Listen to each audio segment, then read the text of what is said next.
Welcome back to the Sports News Analysis YouTube channel. My name is Mike. I'm continuing my pick-by-pick analysis of the 2013 NFL Draft. This video is for round 2, picks 53 through 57. Pick 53 belonged to the Cincinnati Bengals, and the Bengals take Margus Hunt, the defensive end from SMU.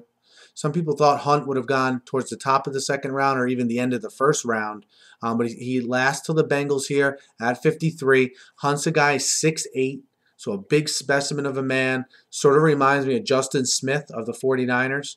I think the good thing for Margus Hunt going to Cincinnati is this is a team that already has established players on a defensive line. He won't be rushed into things. He can learn some different techniques that he needs to learn and some pass rushing moves that will help him. And I think eventually you'll see him become an every down player for the Bengals. But again, another quality young player the Bengals get in this draft, and I really like what they've done in this draft so far with Eifert, Gio Bernard, and now Margus Hunt. The Miami Dolphins had pick number 54. It was thought that maybe they trade this pick for Brandon Albert, but they stand pat and they get Jamar Taylor, the cornerback from Boise State. One thing you're going to notice about Taylor right away is he's only 5'11", so he has the athleticism though, the jumping ability, the aggressiveness to play outside. And look, the Dolphins need a cornerback right now. So they obviously look at this guy as a guy that could potentially be a starter for them. And right now, if you look at it, he probably will be. They need production from him right away.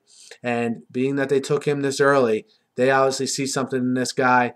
Is he tall enough, physical enough to play outside in the NFL at 5'11"? We'll certainly find out here early on in the season, I think, from Jamar Taylor. 55, the pick belonged to the San Francisco 49ers. The 49ers traded up with the Packers for this pick. They get Vance McDonald, the tight end from Rice. McDonald, a guy who can probably fill that Delanie Walker role. Delanie Walker obviously moving on to the Tennessee Titans in the offseason. And the hope is that McDonald is a guy that can get separation in the NFL, be a tall, lean target for a guy like Colin Kaepernick, both on the inside and outside of the field. Again, similar to Vernon Davis, a guy you can split out wide. And look, the NFL is going this way of the double-pronged tight end attack, and the 49ers get one of the best pure pass-catching tight ends in this draft at pick 55. Pick 56 belonged to the Baltimore Ravens, and look, if I'm talking about value and a true steal at this point in the draft, this is where it happened. The Ravens getting Arthur Brown from Kansas State. He's an inside linebacker who will probably now be the heir apparent to that Ray Lewis position.